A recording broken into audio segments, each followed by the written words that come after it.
Hello, everybody, and welcome back to Rev Left Radio. On today's episode, I have on Aminah Sheikh, who is the Vice President of the Canadian Freelance Union, longtime union organizer, has organized across the continent, has visited Cuba on multiple occasions, has organized in and around rural areas and reservations, and has just a wonderful way of speaking about the importance of organized labor and brings to bear all the talents of a really high-quality union organizer. The experience, the knowledge, the wisdom, the hope. We have a fascinating, wide-ranging conversation that I really, really enjoyed. So I'm really excited to share that with all of you today. As always, if you like what we do here at Rev Left Radio, we are 100% listener funded. Always have been, always will be. There are no corporate ads. There are no big, dark billionaire money coming into Rev Left Radio. We are what we are, which is of, by, and for the people. And you can support us directly and keep this show going at patreon.com/Rev Left Radio. In exchange for only $5 a month, you get bonus monthly episodes. You get access to our Buddhist meditation group. You get access to our Rev Left Situation Room, where we come into a big Zoom call together as a community and talk through big political issues when they erupt. We're going to have one, or by the time you hear this, we already had it, about Venezuela and Iran and the ceasefire, etc. It's a really great way to interact in real time with community around issues and make sense of it together as a community, and much more. So we really appreciate it. It helps support our families, and it keeps this show going. If you don't like to do the subscription model, you just want to show us some love, you can make a one-time donation at buymeacoffee.com/Rev Left Radio. Both of those links will be in the show notes. We appreciate everybody who supports the show in any way. And if you can't support us financially, you can leave a positive review. You can share these episodes with friends and family. You can use them in your organizing contexts. All those things help spread the show as well. All right, without further ado, here's my wonderful conversation with Aminah on union organizing, Islam, the collective vision of socialist internationalism, and so much more.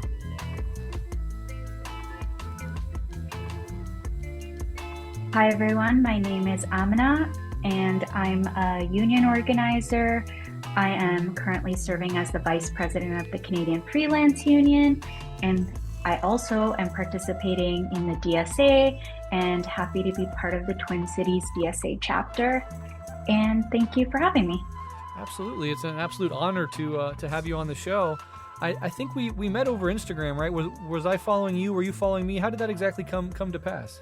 Yeah, I think it was, you know what I think it was? I think we were all following the energy of the Italian dock workers and the Italian workers and student movements all on strike and striking for Palestine and striking against austerity. And I think that's how I started seeing your work, but I always listened to Rev Left Radio. Wow, that's awesome. That's really cool. But yeah, then after I discovered you, we connected pretty quickly. But it's really cool to have you on, and pretty timely as you noted before we started recording. I've recently got into a trade union and have gotten, for the first time in my life, the experience of being in a union, the sort of brotherhood and sisterhood that comes with it. And it's been fascinating. It's been really edifying. Uplifting in a lot of ways. So I think this is a well-timed episode. I have a lot of this stuff already on my mind, and I'm really also interested to hear about your history and your experiences in the union as well. Yeah, and I think I listened to a lot of your work in the pandemic, by the way, and then these recent episodes of you saying that like you went and started working at a union job, and like it was really like I saw the connections with my own experience as being part of a union. Yeah, well, wonderful. We discussed a little bit beforehand about what we want to talk about, so we'll get into a lot of this. And let's start with this first question, because in our correspondence you said that the union kind of pulled you in and made you feel safe for the first time as a Muslim born here in the United States in the West. Can you talk about that experience and kind of how organizing gave you both belonging and helped develop your political consciousness? Yeah, so I was born in Toronto, and My community is Pakistani, and a lot of them immigrated there during Trudeau's father, so Pierre Trudeau. And a lot of waves of Chinese and Pakistanis and Indians came to that city. And so I have a huge community. And growing up, like I obviously grew up in a diverse multiracial community. And, I started working from a really young age. And obviously, being a Muslim, and I was raised in a religious home, so that meant like a lot of Muslims, and some Muslims don't adhere to this, but my family did. Like I would have to eat halal. Nobody drank. We didn't celebrate Christmas. I went to Sunday schools. I went to Arabic schools. So I grew up in a very kind of traditional community in Toronto. And when I started working, I think that's when things started shifting for me as a young worker, where I was not only dealing with like alienation like most workers, but I was also dealing with like confusion on as to what to do with my life, Hmm. with like a lot of workers. But I was also facing racism and Islamophobia. At that time, I didn't really see it as Islamophobia. I think I just saw it as racism. And I was working at the university at the time when I realized I was in a temp worker, like classified as a temp worker at the university. So while I was studying, I would work these casual jobs where I'd fill in for full-time workers. And I was part of a temp agency that employed temps across the university. And I'm sure many universities have this sort of like body. But then I also realized one day, because I was sitting and I was already struggling to pay rent, and I had just moved out of my house, and it was a really challenging time. And I know a lot of young workers go through this. I left my home. I was struggling at home, like living in certain conflicts with my mom and dad. And then I moved out, but I couldn't even really meet rent. And one day while I was like at work, I opened a check that came through the internal mail, and it said that I received back pay. Hmm. And I read the entire letter, and I remember sitting there kind of like shaking because it was like a large amount of money. Hmm. And I started to cry. And like the full-time admin came up to me and said, "Oh, you won that pay equity." And I was like, "What?" And they were like, "All the casuals." So I was a casual. The full-time union, so the full-time workers union, which was not my union, were fighting for the temp workers to receive pay equity and a pay equity evaluation. And what that means is that they look through all the years that we worked, where I was working casually in a full-timer's position doing the exact same job duties. So pay equity means if you're doing the same job duties, you're doing the same like job, then you are entitled to that pay rate. And so I won retro pay, and that's moment really made me realize, wow, like the union's this powerful body, and like they're really important. They did this for us. And I remember after that happened, it not only like helped me with like making payments to my rent, but it also kind of pushed me into connecting with the union. And I connected with the president at that time of the temp workers union, temp agency, and like thanked him. And I said, "Oh, I would love to do your guys' Instagram." This is when Instagram just came along. Hmm. I was like, "I'd love to do something." And he like invited me to the office to meet with the other staff. And I started to realize like I could be like active, like socially active too, and do social justice through the union. But I think that was really what made me understand the union at that moment. Wow.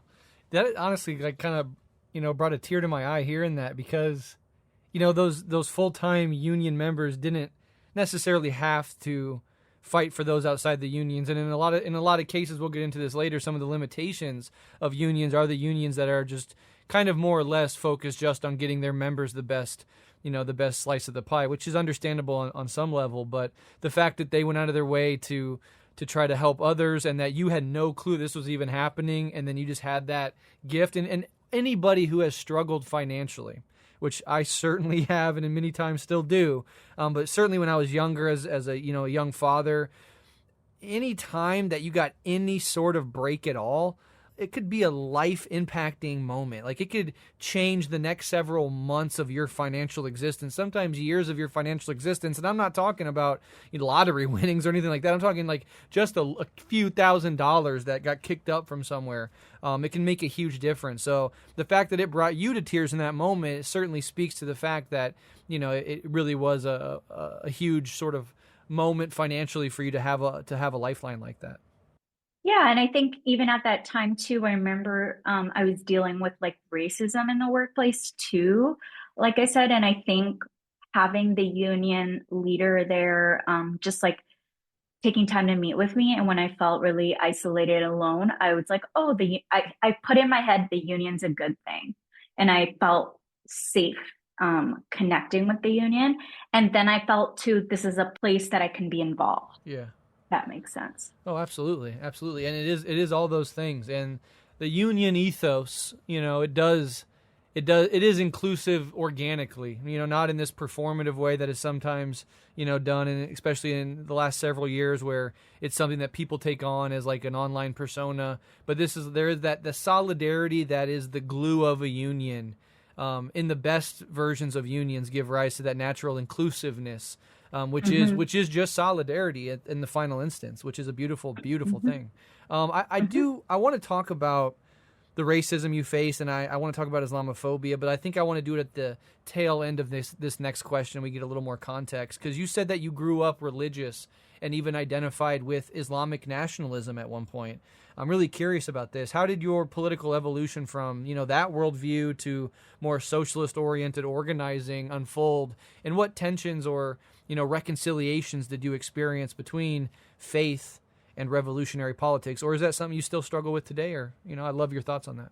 Yeah, I think it's important sometimes when I'm speaking to more spaces that have more time for thoughts around theory, and rather than being in the field where I spend most of my time with field organizing, is that I like to talk about this because it's from my own experience that I relate to like a lot of Muslims who grow up in the West, who in our undergraduate years, or if you're going to school, or if you're living in under capitalism, we're very alienated. And I see it now with the younger generation. I can relate to it, why they're moving towards more, I used to refer to it more as like religious elitism, because I think it's for the elite, and it's for exclusion, and it's based on exclusion. And those ideologies are more prevalent in like university spaces and college spaces. Like during my time at undergraduate as at university, there were organizations coming to our school to proselytize. And a lot of the scholarship was from the Gulf. So for example, a lot of the scholars were maybe Western or Americans, but they were all taught from Saudi Arabia when I'm speaking about the Gulf. And so a lot of those thoughts and ideology, and I'm trying not to call it like Wahhabism, because I sometimes think it simplifies it. Mm-hmm. But and I don't want to also like, and this is where I would say I'm still believe in Islamism, but I don't believe in this sort of proselytizing of exclusionary Islamist nationalism, or like Wahhabism, that is still really dominant in a lot of the spaces in North America and around the world. And I think also, if it's not Wahhabism, it's like, fascist iterations of Islam, which is like, the Andrew Tates of the world, right? And or like these people who are basically very rich people who are telling us like how to practice our faith. And I think I used to, when I was really young, I was why I was gravitating towards it, because at our universities, they were coming there, actually, if I really think about it. They hold big programs. They come in the winter, they run large conferences, and these scholars, are teaching and continue to teach, sort of sectarianism, exclusionary politics, and like I would say anti-socialist politics, right? So it was like the opposite of what the union, or like studying more, or like being with Muslims in unionized workplaces, and that came later. So I think my undergraduate experience and as being young and like I was getting more of that indoctrination. And it's kind of what led to me studying abroad too. I went to Syria and studied Arabic, and I lived in Damascus before the civil war, before the proxy war, sorry. Wow. And yeah, but even that changed me. And then I came back, and I think going back and being a worker is what like made me confront with, oh, I'm a worker amongst like the working class. And like, not only do I need to like, pay my bills, move out, like grow up, and I have to be a Muslim, but how do I do all of that, if that makes sense? And did you find, I mean, do you find a reconciliation between your Muslim faith and socialist politics? Because one thing that I've always argued is that every single religion has a political spectrum within it. Islam, Judaism, Christianity, Buddhism, Hinduism, they all have revolutionary, liberation-oriented iterations of their religions. They all have status quo, maintaining moderate or centrist instantiations of their religions. And they do all have reactionary, fascist, fundamentalist versions of their religions. And so I don't think that, put my cards on the table, I don't think socialism is inherently in conflict with religion as such. I think it needs to dialectically interact with the most liberatory-minded part of the spectrum within each religion, right? Yeah. I'm interested in your thoughts. Yeah, I absolutely agree. And that's when I came back, and just being in Syria too, like leaving my own community, honestly, like living in Syria, like showed me a lot. Like I saw like a plural society, and like I saw different sects of Islam, Christianity under like a secular state, Mm-hmm. And then coming back to Canada, to my own community, I realized like, oh, like there's something about Muslims living in diaspora, like we were gravitating towards reactionary, like you said, it's a spectrum, right? But being back at work and working at the university and being a temp worker, working in restaurants, forced me as a worker to, and then getting politically conscious through the union. And then that forced me and pushed me into a union job. And so I landed my first job at Justice for Janitors, my union job, and it's part of SEIU International.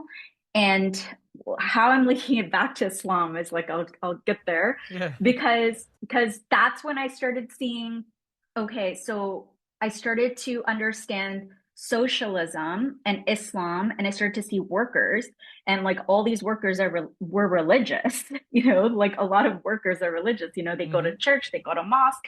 um a lot of them at Justice for Genders, a lot of them are night workers. And I started to see and make the connection, because you're right, I think that it is a spectrum. And I started to lean more on the side that I kind of grew up with, was like learning how much Islam is actually, the opposite of capitalism, right? Yeah. It's like about wealth distribution. And like I started to understand everything that I kind of grew up with in the mosque, or that my father had taught me about, like, mandatory, like it's not really charity, but like mandatory like giving. It's part of like a tenet of Islam, and it's not considered charity, right? It's like obligatory that everybody gives this money, and it's about wealth distribution. Or like growing up with books on Islamic finance, or like our elders talking about Islamic finance and talking about how this system, like capitalism and mortgages and interest, is like the antithesis of Islam, because Mm-hmm. Islam believes in a moral economy. And like, not only is this like in the foundation of its teachings, but if you actually take time and study like Sharia law, or if you read about it, it's all about like, fairness and equality. And I mean, a lot of religions are, but I would say that like if you really delve into Islamic scholarship, you do see it. And I think that like growing up also in the West, I, like many Muslims, whether you're South Asian, whether you're Arab, like our parents or our fathers were, during the 60s and 70s, or Malcolm X and all these, revolutionary like leaders, like did have an impact on how we see Islam, right? Like Islam is internationalist. And I grew up with that in my house, that I would go to the mosque and like everyone's from a different culture. Like you shouldn't be racist. The Prophet's last sermon was about like an Arab is not better than a non-Arab. So these are like the core of our teachings. And I think it was always there with me. But I think that coming back and going back into the workforce and being a worker, I like was about to move away from that ideology, but I think really being a worker and then being picked up by the unions and seeing the unions really shaped how the next decade of my life in organizing, if that makes sense. Yeah, it makes total sense, and it's incredibly fascinating, and I agree with you wholeheartedly that Islam does have a uniquely sort of anti-capitalist core to it, because it is, and other religions do have this as well. I would argue that pretty much all religions have some version of this, which is communal values. And anything that is a communal value about, you talked about charity or giving to others or the redistribution of wealth or, prohibitions against usury and exploitation is built on the idea that we are all one in God, that we are all a community of believers living for and because of something bigger than ourselves. And that core value, which is articulated beautifully and uniquely in Islam, does exist in many other religions. I mean, Christianity for damn sure, right? Jesus chasing out the moneylenders, flipping over the tables, telling the rich to sell all their possessions and give to the poor, saying it's harder for a rich man to get into heaven than it is for a camel to go through the eye of a needle. Like, these are deeply communal values. I come from a tradition where I learn a lot and I have a lot of engagement with Buddhism. And I think from a different angle, there is a radical, liberatory, and just fundamentally implicit anti-capitalist sort of structure in the way that Buddhism deals with desire and the very mechanism that promotes consumerism in the first place. So I think that is that's wonderful that you kind of were, because of your class position, because of your material conditions, were sort of pulled towards that liberatory part of the spectrum of Islam, and we're not wholly won over to, the more reactionary elements. But I think, to your point, if you are an immigrant, part of the diaspora in the West, you face racism, you face alienation and isolation from the larger society.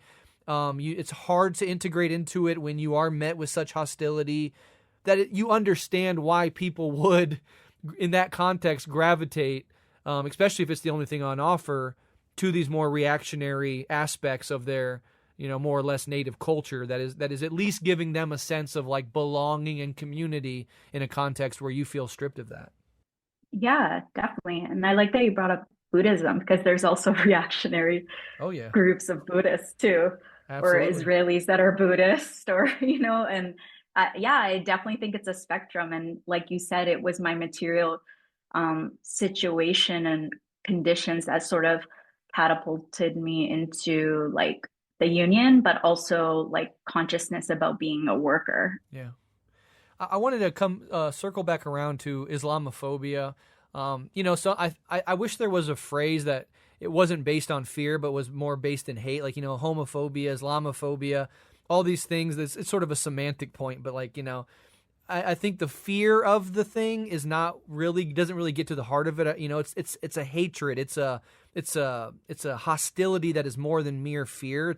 So I don't know. That's just a side point. But Islamophobia, I've realized in the last 2 years, since the genocide in Israel. I mean, the genocide has been going on since the Nakba, but since this acute phase of outright, fascistic, genocidal mass massacres have been occurring, I've come to see with more and more clarity how Islamophobia in the West is an ideological pillar of Zionism and the support for Zionism across the West.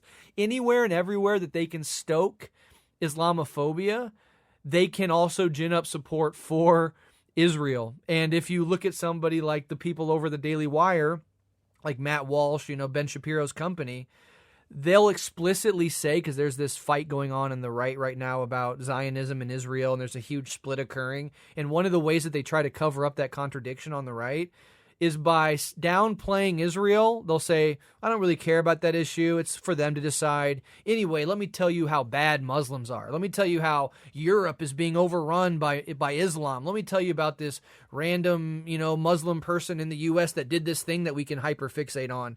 And it's become very clear to me that Islamophobia is just this core pillar of Zionism. And without it, they really are lacking one of their main weapons. Does that resonate at all with you and your experience, especially having connected with me over a lot of this stuff revolving around Palestine? Like, what are your thoughts on the role that Islamophobia plays in the West in manufacturing ideological consent for Zionism? That's a deep question. And I think like even thinking through like my relationship to Islam through all of this and through organizing for like 12 years inside unions, what's interesting is in this moment, and this is maybe like surprising you, is like when I do member organizing and when I've been doing work on Palestine. So for example, we just passed an arms embargo resolution at our union. And our union is like 300,000 members. It's called Unifor, the union, and it's in Canada.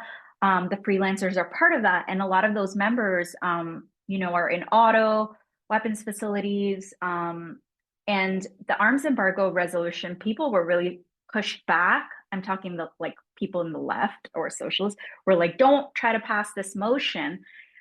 It's not going to pass. And then the Zionists are going to fight back. And like I'm one of the people who co-drafted the resolution, and we actually succeeded and we passed it this summer. Wow. At our convention. And you know how I teach it? I teach it in this way. Again, this is what the union has taught me, is like when I talk about Zionism and when I talk about Israel, I don't lean into Islamophobia about it, because I have been trying to teach workers and members that the Israeli lobby and like the Zionist definitions of anti-Semitism that came into the workplace before October 7th, right? Mm-hmm. Like the IHRA and all these definitions that literally, if you say Palestine, they're going to call you an anti-Semite, right? And it's criminalizing workers, it's criminalizing ordinary people. Tons of ordinary people have faced repercussions. So how I train people is to say that it's a human issue. It's about all of us. It's not uniquely like I don't need, sometimes when I talk about it, I don't speak through I'm a Muslim and this is why I care about Palestine. I say that I'm a trade unionist, I'm a worker, and this is why these laws that our governments are putting through that attack all of us, and it doesn't matter your race or your religion. But I know how Zionism and how imperialism distinctly impacts Muslims. Yeah, I do know. Like we can't even talk about the resistance, right? Even though everyone around the world is watching and like admiring the resistance, and the resistance has taught us how to resist. But you can't even really say that in a lot of these spaces. So I do think, yeah, it is Islamophobia, because they can't understand, like this society is so sick. It's so like void of like morality because of capitalism and how vulgar it is, and the collapse of this society. But also over the years, like watching everything that's happened with the pandemic, everything that's happening with this like televised genocide, I'm like, and being a union organizer in the field, like visiting all sorts of work, I'm like, people don't even know mutual aid here. Like literally, if you see how Palestinian people resist and are resilient, is because like mutual aid is not a concept, right? Like mutual aid, right? Or like if you go to other sides of the world, like it's like, or indigenous societies, or like all these societies that are so communal, like you said, right? Like pre-capitalist or socialist ideas, right? But this here where we're living, it's like so lonely. People don't even have any idea of how to even do mutual aid or be communal. So So I went a little off tangent, but that's why I don't always focus on Islamophobia, because I get afraid sometimes, like when we're doing worker training and stuff, when we're always defining something as we're so separate, like if me and you are so, so different. Do you get what I mean? Oh, yeah. Yeah. You're exactly right in your approach.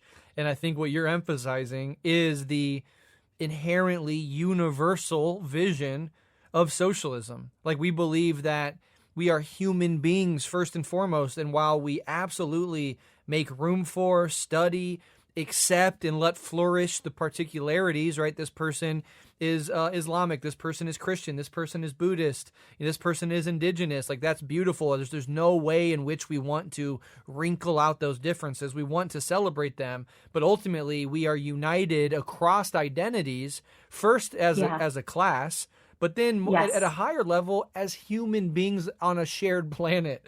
And so when you're emphasizing this strategy you take, it's exactly the right one. And what I was emphasizing is the reactionary attempt to separate into particularities and destroy that universal vision, right? Using the Muslim as this fear figure that they can stoke fear and hatred towards, and then leveraging that in service of Zionism. But when you're trying to combat that, you got to go the opposite way and stress the universality of our struggle and our humanity. And I think you're exactly right in that. And congratulations on passing that resolution. I mean, that is a huge win, and that's a really remarkable accomplishment.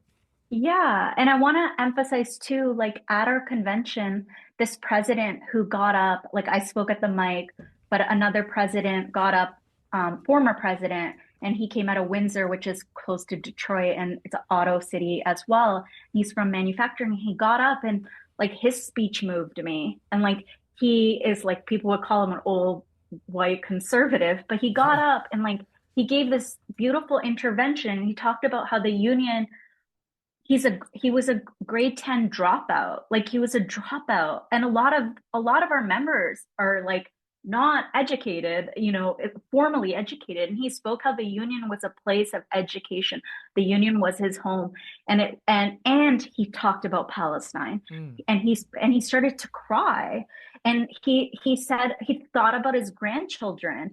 And he spoke right before I spoke. And I said, even though people, the liberals think like, oh, he didn't check all the boxes on saying I'm this and I'm that, and I'm this identity group, and therefore I should speak on this. He spoke as a human being, and he moved his group, like whether they're auto, people out of Windsor, and they all voted. We passed it unanimously. And I would say we were successful because we did not lean into our differences. We didn't lean into identity politics.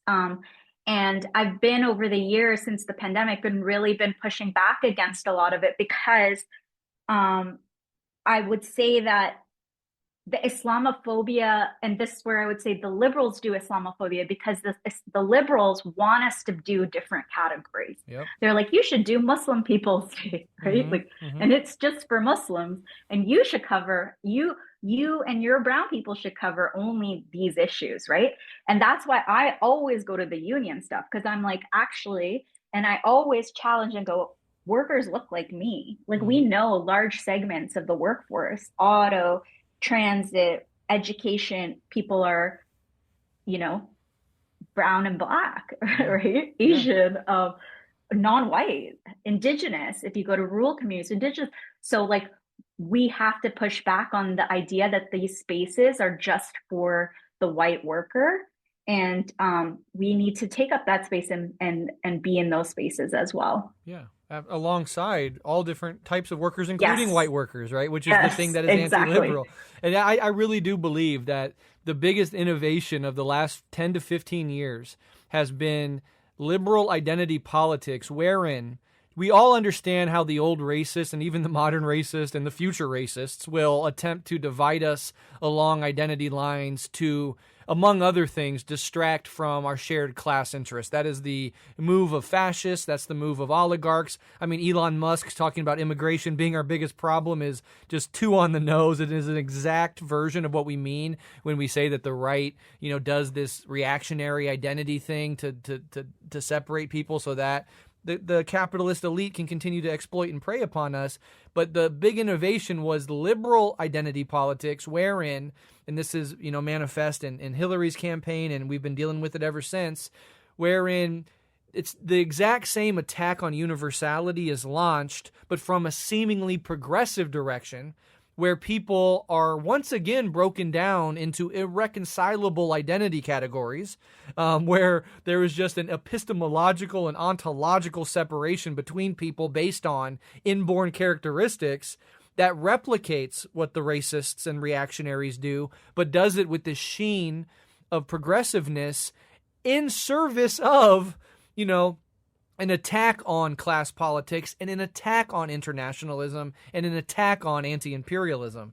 Bernie Sanders is not a huge, amazing Marxist type perfect communist, but he ran a democratic socialist campaign pushing a class-based identity sort of thing. And not even identity, it's the universality of our shared class struggle, and was met with this disingenuous accusation of misogyny in an attempt to use liberal identity politics to undermine the formation of a class politic. And I think that is what we are living in the immediate wake of, particularly here in North America, but probably to some extent across the Western world. Do you agree with me on that? Yeah, I couldn't. And it's incredibly frustrating because and this is part of like a lot of the core teachings that I do when I talk about one-on-one conversations or working with communities. Like people will ask me when I'm like working in rural communities and when I'm working with like predominantly male workforce, I'm working with like a predominantly white workforce or whatever, like any difference, right? I'll be like surface difference, right? And then I'll be like, honestly, like they're all talking about the same issues, first of all, right? Like the fact, like Italy's workforce that went on a general strike, like they're talking about the same issues that are in Canada, they're in the United States, like pensions being stolen, wages being stolen, like, all these type of things are global. And it's like, they're not talking about, their identity. And I've had to sometimes scold people who don't do organizing because I'm like,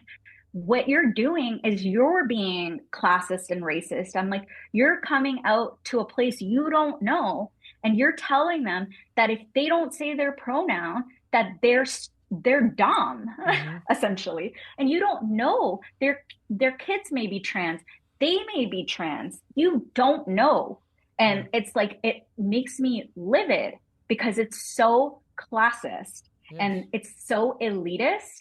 And they can't understand why people have gravitated towards, again, reactionary, whatever, Christian, evangelical, Islamist, whatever. They've gravitated towards this sort of right-wing ideologies because the other side has spent so much time being anti-poor, anti-working class, and identity politics that are so hollow. Yeah.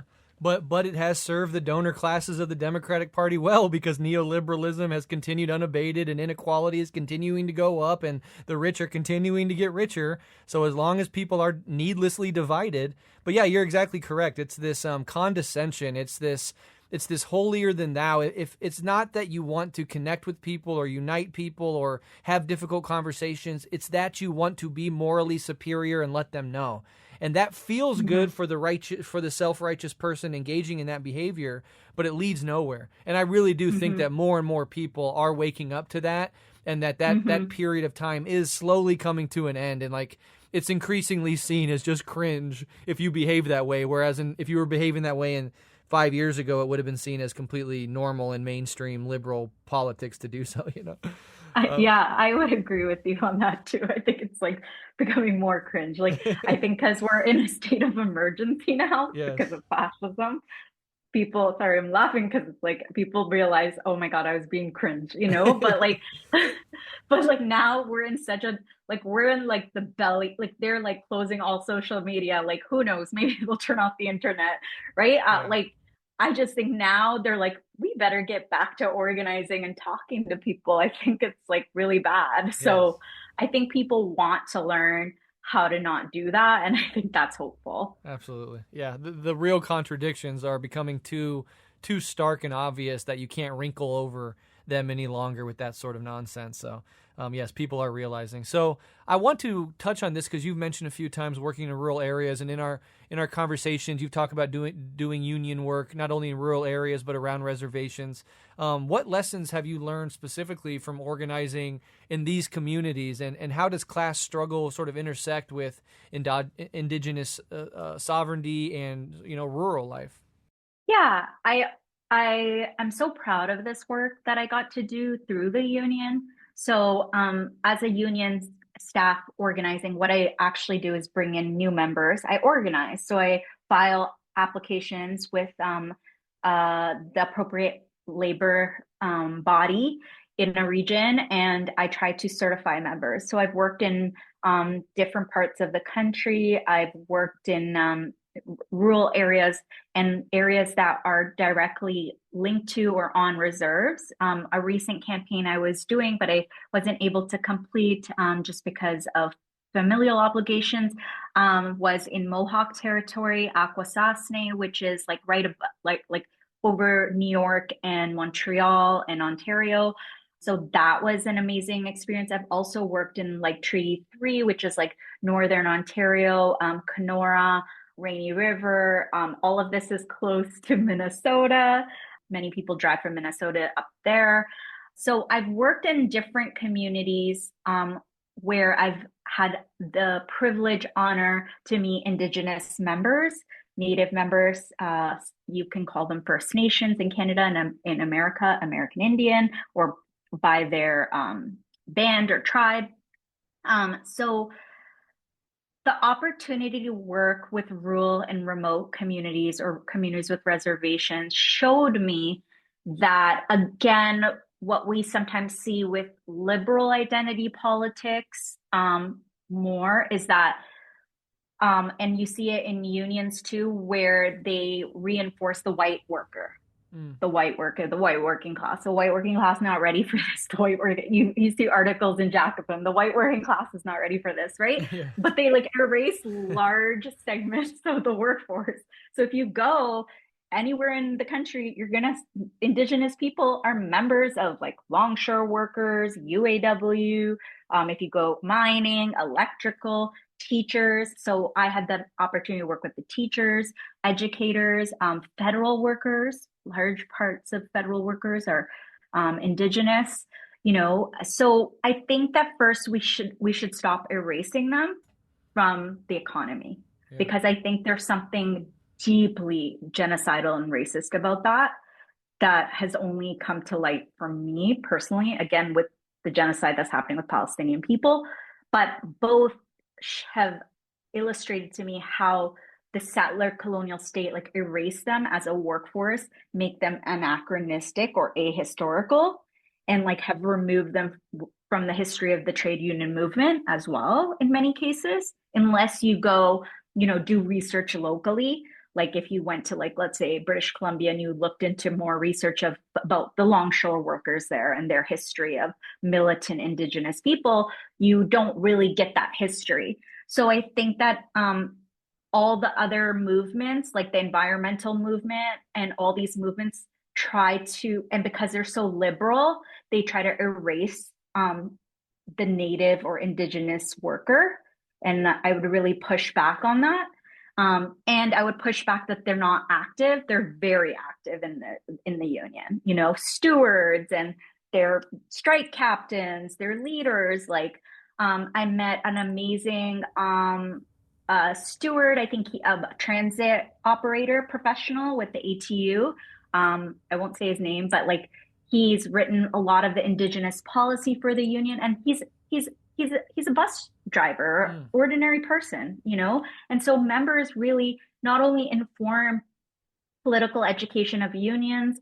They like, shape the union itself. And being out in rural communities also taught me a lot about how violent different industries are, and that they're not only extractive, exploitative, and violent towards Native people, but they're also white workers have taught me how they're violent jobs to them as well, Yeah. if that makes sense. Oh, And absolutely. like, I think in this moment too, with thinking about the genocide and everything that's happening, I think like I don't know if you've ever read The Man Who Hated Work and Loved Labor, The Life and Times of Tony Mazzocchi. Hmm. Maybe your audience has, but he was a worker and a president who was from the Chemical Workers Union. And like he pushed back about a lot of these jobs as good jobs, Mm. and I think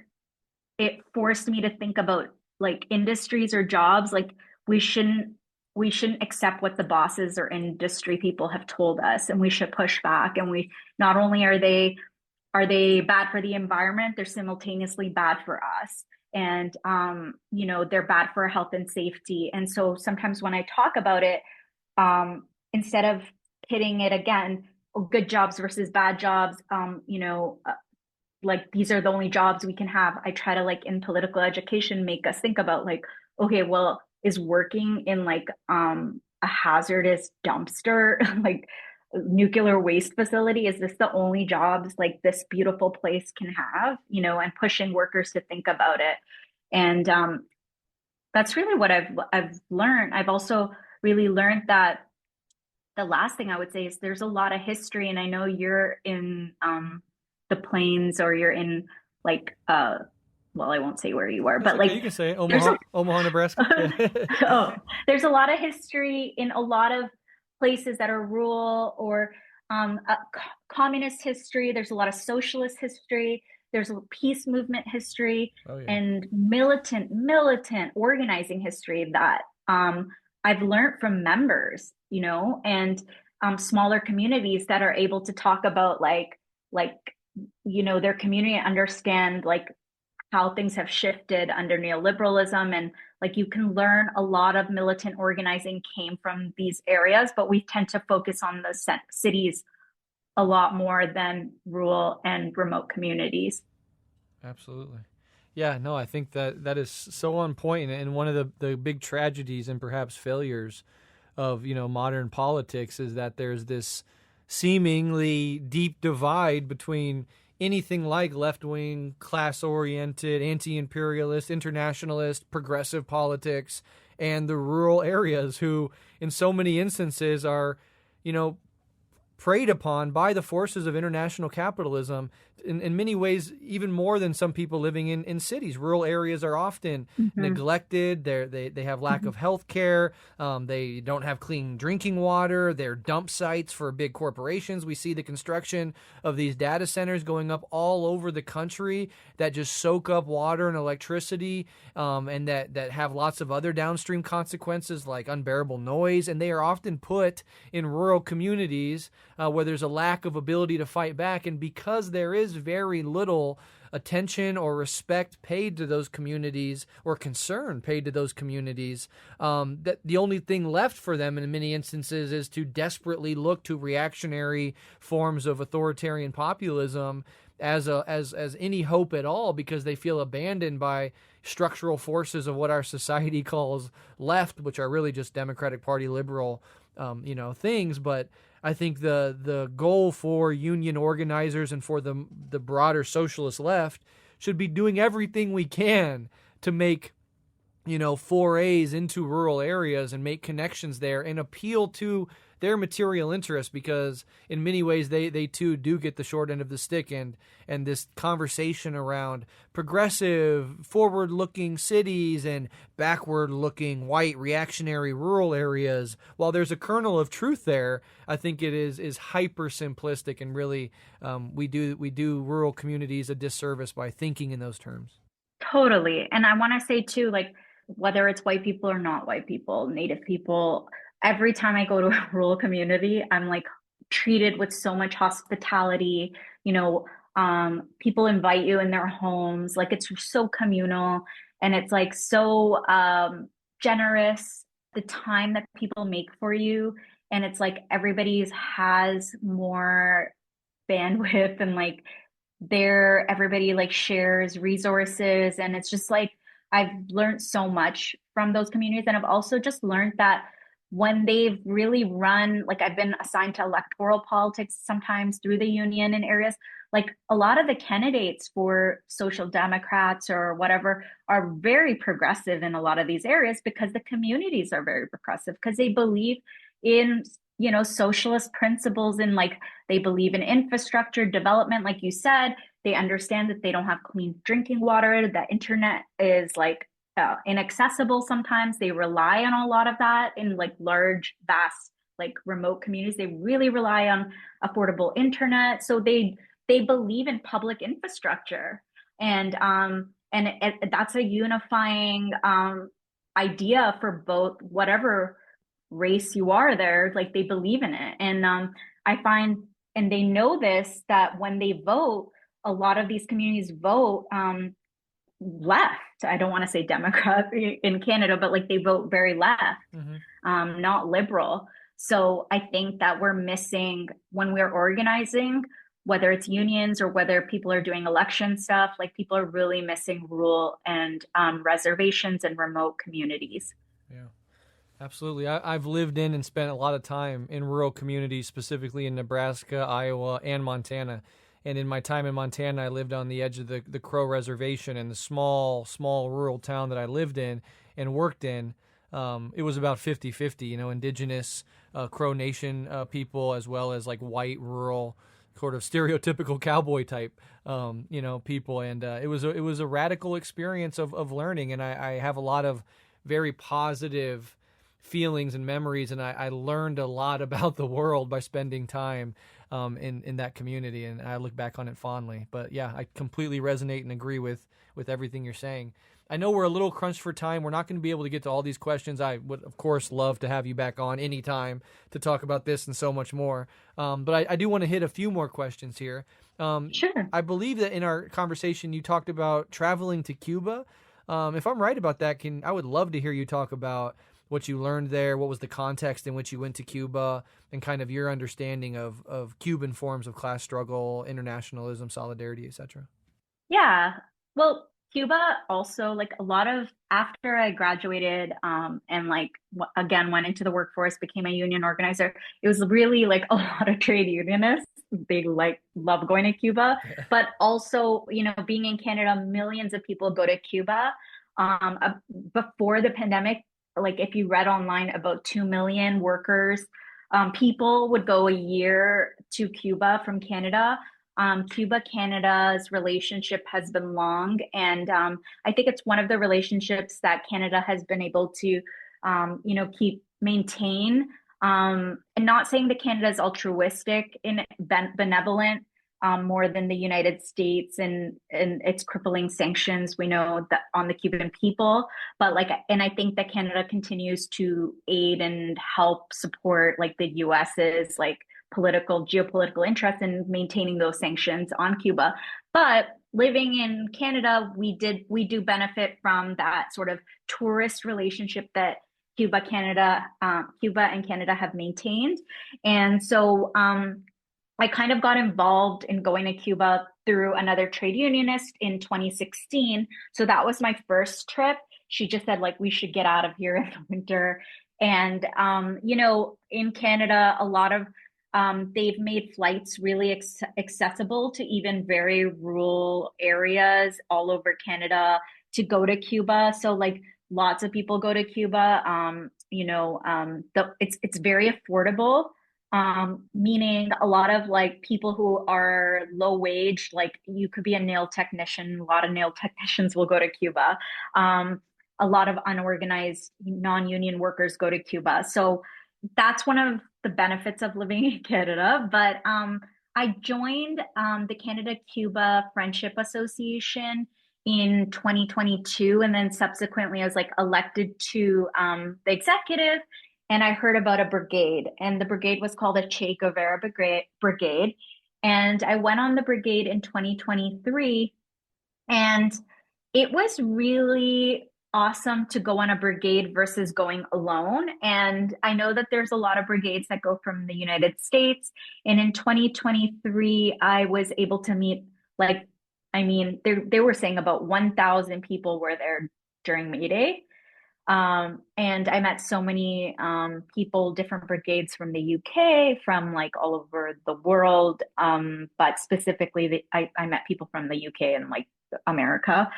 They were quite large. And yeah, I think it really, these brigades or delegations.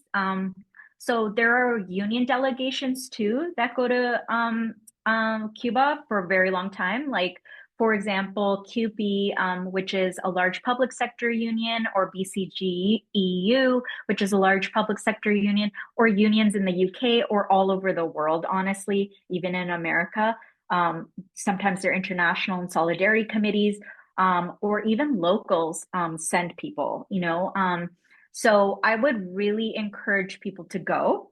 And sometimes you can inquire, like if you're in a local, you can, if they have a solidarity committee or international committee, you can see if they have funds, or if there's a brigade going, or if they can connect you to a brigade.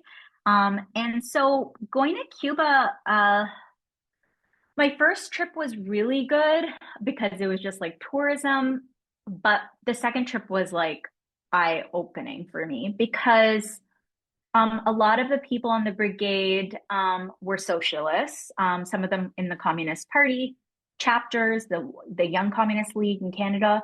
And it was very disciplined. And like we got to hear from the Cuban workers' associations, art collectives, women's councils, community organizations, just about different ways that they participate in building, maintaining their project, the socialist project, the revolution that like continues till this day. And I think that so many people around the world have benefited from hearing from these worker to worker conversations or people to people conversations.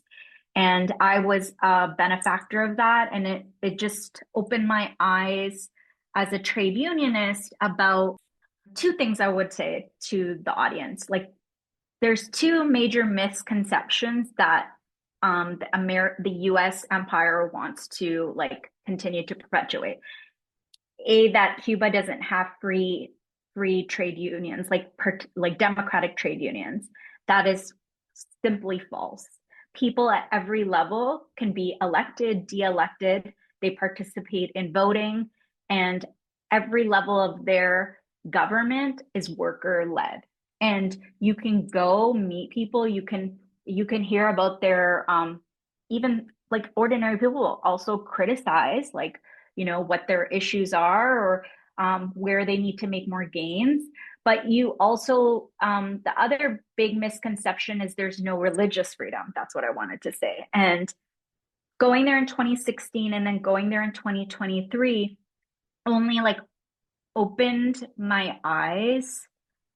And this might be sad, but like living in the West as a Muslim, like how, like, how do I say this?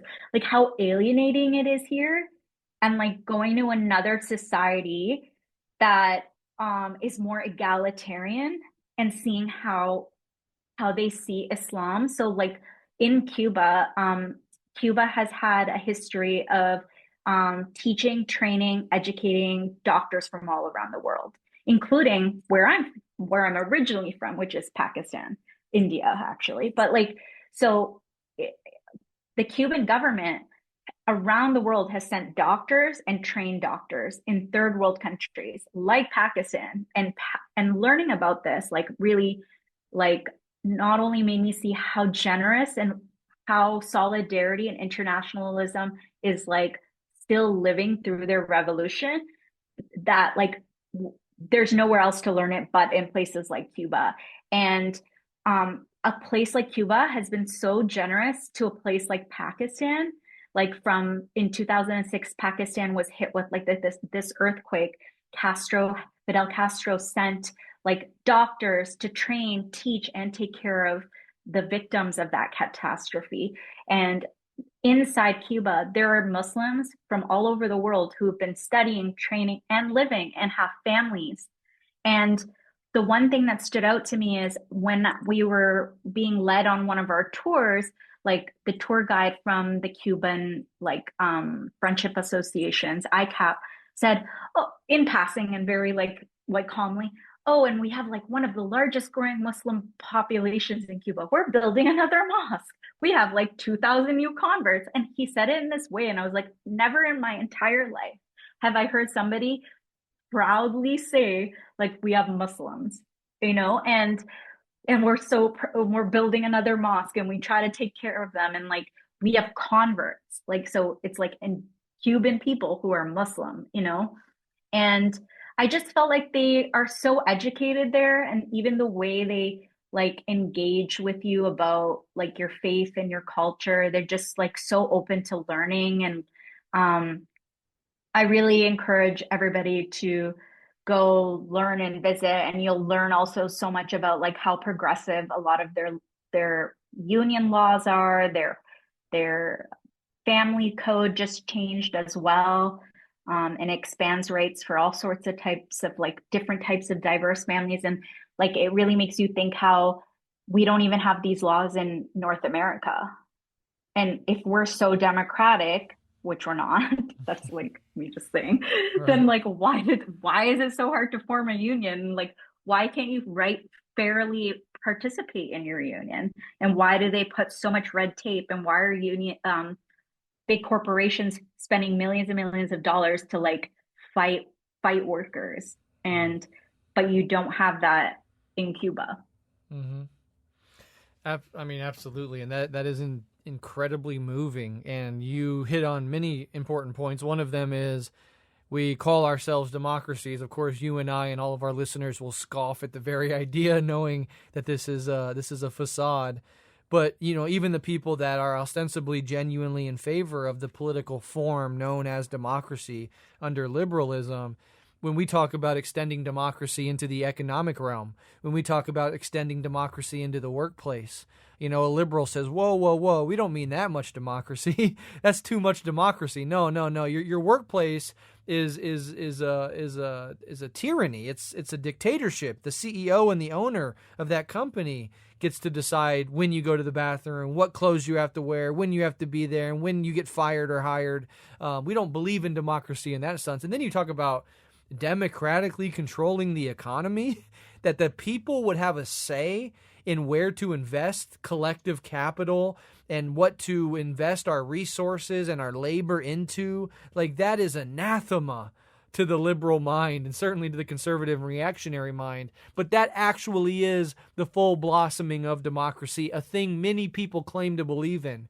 But when put under any sort of real, interrogation on this front, you find out very quickly they don't actually believe in it at all. And I think the other point you made about feeling so in like a new way, feeling welcomed as a Muslim in Cuba, I think that gets back to our conversation earlier about collectivity and universality, because it's precisely in our universality and in our collectivity that we find a love and appreciation and curiosity in our particularities, right? Like, religions and different religious formations can flourish beautifully in a socialist context where everybody is trying to be liberated together as human beings.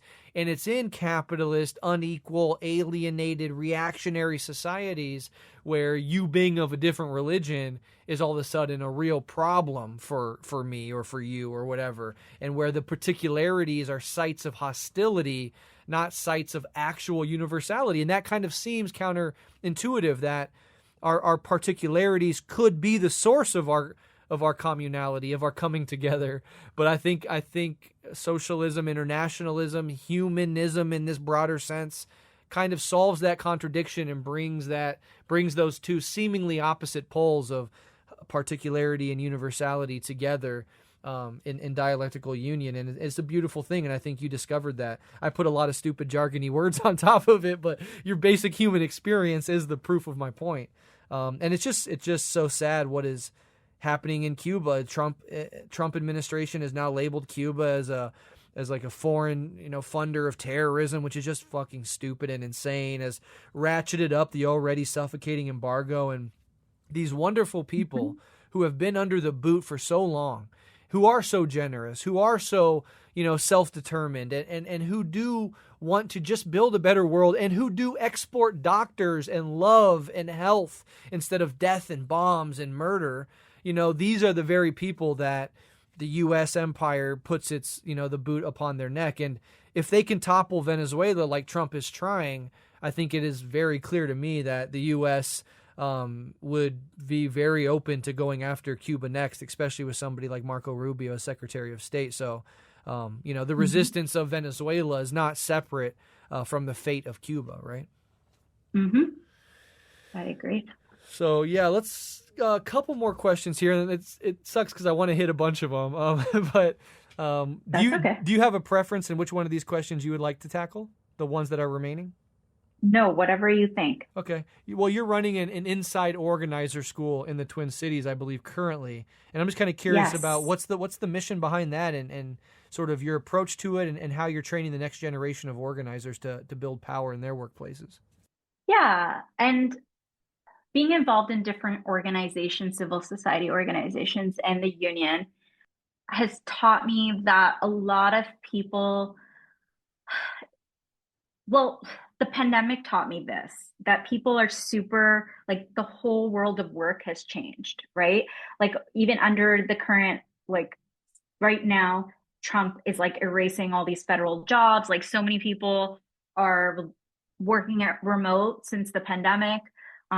AI, all of the stuff that we might not necessarily get back. I thought that we would in the pandemic, but the pandemic really shifted things, and it gave them a reason to create more of a crisis. And that crisis led to more alienation. And what I mean by that is a lot of people in America and Canada or around the world are organizing, quote, I'll put in quote, but a lot of it's online.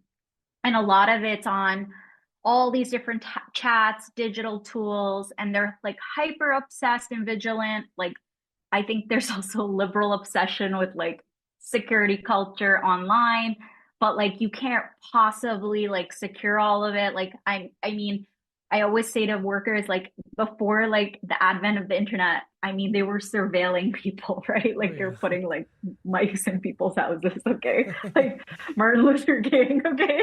Exactly. Like, I don't think they need to look in your Signal chat, and if they do, what if you don't write anything in your Signal chat and they still accuse you, right, of being a terrorist just for wearing a pin, right? Which is what they're doing to workers. Like, a Delta worker wore a Palestine pin and still got disciplined, right? So we can't just be so obsessed with all these online tools. And I think it's really failing a lot of organizing or mobilizing because it's hyper focused on like communication through these avenues. And this summer I had the privilege of going with my chapter to the DSA convention, and I know that you wanted to discuss that a little bit too. And I think that like what I saw was a lot of people in their phones, and like it's kind of scary that we're entering this world where like people walk into traffic with their phone, and people don't even understand each other. And then when an idea comes, they're like screaming at each other, like, why don't you understand what we mean by one state solution? And it's like, well, and then I, as a union organizer, that's where I like intervene. I'm like, because they literally don't know what you're saying. Like, have you ever imagined they don't know what you mean when you say A, B, C, D, like the words you use, whether you're talking about collective bargaining, whether you're talking about like, I don't know, like people are always using so much jargon, and the lack of political education, like millions of people don't even have financial literacy. Lots of workers can't even write their address on their on something, Mm-hmm. this is the reality. They're saying it's in decline, like reading rates and Yeah. like children's ability to read. So like when you're talking about ideas, they don't even understand it. And it's not that they don't believe in an arms embargo. And this is another thing I talked about with Palestine. Like they believe in it. They just don't understand what you're saying. And you never took the time to talk to them. Mm. Like you literally are sitting on Discord all day long and like nobody knows who you are, what you're talking about. Yeah, And then exactly. you're mad that that we're losing. And I want to say that because I'm ideologically committed to that, right? Like I'm an anti-imperialist, I'm all these things, I'm a socialist. But what I find very frustrating is that people aren't having conversations in person. Yes. And this organizing training is literally going back to the roots of real organizing, what organizing is, not organizing for NGO, not organizing for the CEO at a co-op, not Mm-hmm. Yeah. not organizing a like Insta post or something. I don't know. It's organizing in the workplace. It's like a concept that came out of like militant worker farmers. It came from like farm worker organizing in the South. Like it came from like conversations. And this training is what the Inside Organizer School is about, having people see the workplace as a site of struggle, like an important site of struggle. So why I want to say that is because people are doing all these things and like I get all these messages, oh, I'm on a hunger strike for Palestine. And I'm like, who asked you to go on hunger strike for Palestine? Like are you part of a collective organization? And are you part of a group? Are you part of a socialist organization? Like we need in this moment for us to be part of a communal group because people aren't even part of that anymore. And like learning from other cultures, whether it's like immigrant communities like Greeks and Portuguese I grew up with, everybody was part of like civic organizations or sports teams or this stuff. Now you don't even see that. Like you see so much alienation, like people come home from work and like don't see people. Yeah.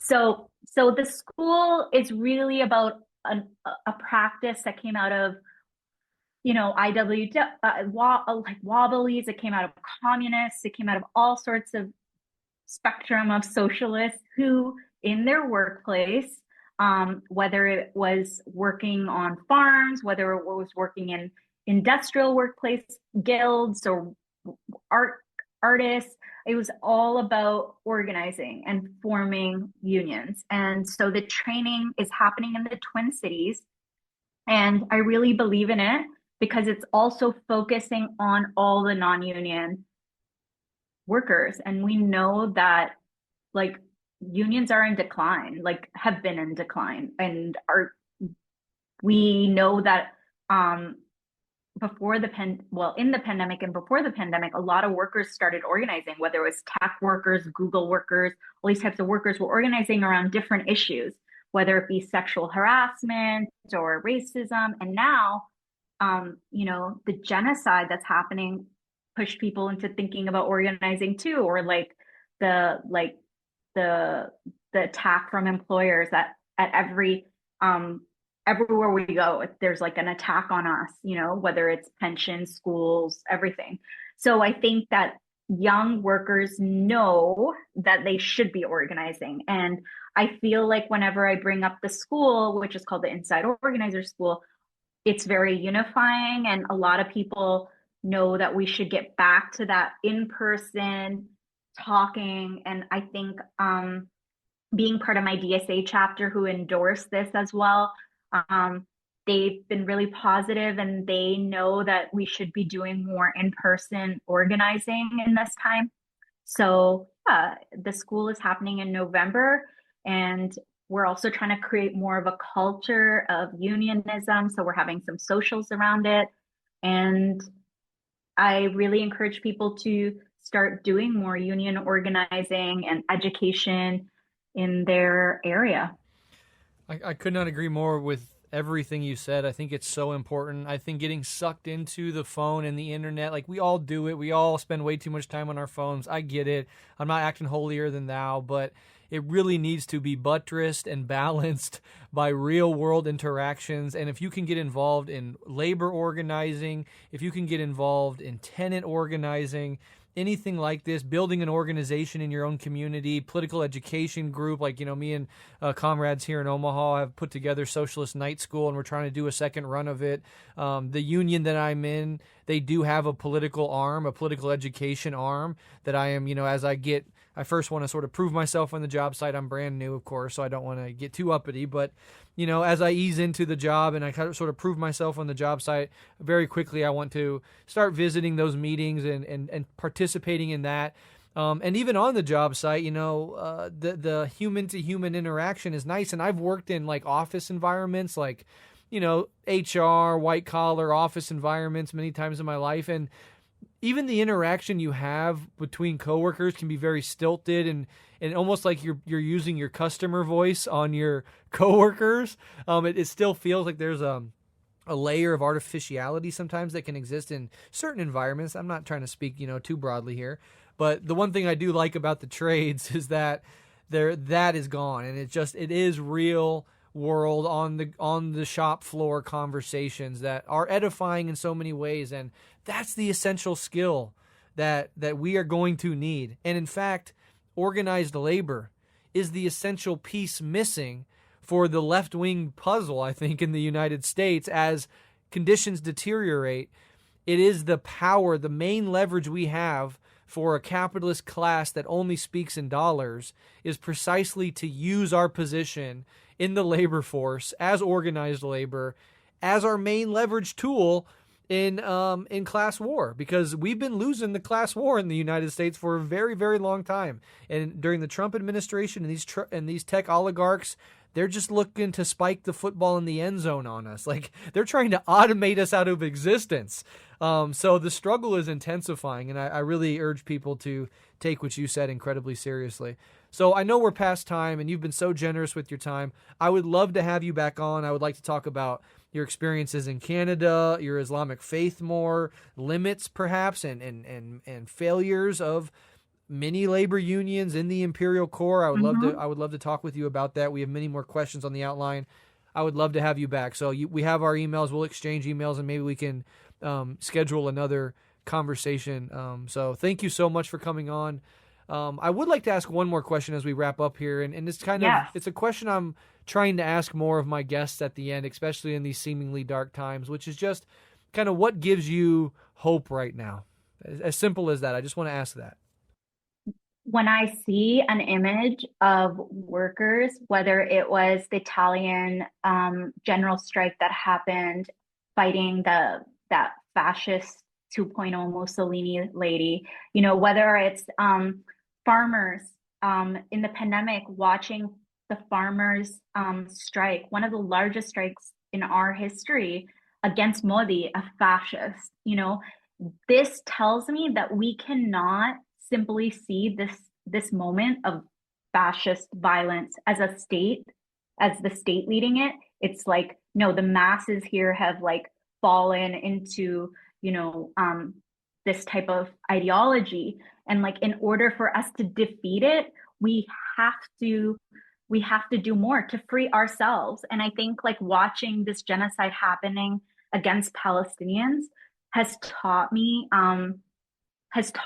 about resistance, and they are teaching us how to resist, because people around the world are probably freer than us because they are pushing back and they're fighting, and we know that the strike is a weapon that we should be using, but we don't know how to. And like, I think that like watching strikes happen in all countries, all faiths, and even when we read about the history of Palestinian resistance, it was coupled with general strikes. So we have to go back to direct action, and we have to go back to this type of organizing. And so it really gives me hope, and learning from all these movements around the world.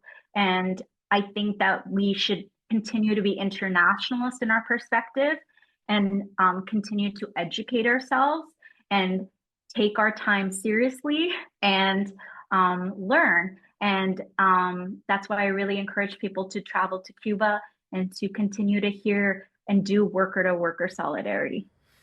Amen. And you're really doing it. Huge salute to you. I admire all the work that you're doing. Thank you so much for everything you do and continue to do. Again, would love to have you back on. Before I let you go, can you just let listeners where they can find you and or your work, including perhaps the Inside Organizer School online? Yeah, you can find me on Twitter. So I'm Aminah Sheikh on Twitter. And then you can find the Inside Organizer School, which they also have a website, and they're going to many cities like Spokane, and they've been in Virginia. They've been traveling around. It's a collective, and you can find that online. And yeah, maybe if we get another socialist leader, you'll see me around the country organizing. Absolutely. Thank you so much, Aminah, for coming on and sharing your time. I look forward to speaking with you again soon. Thank you.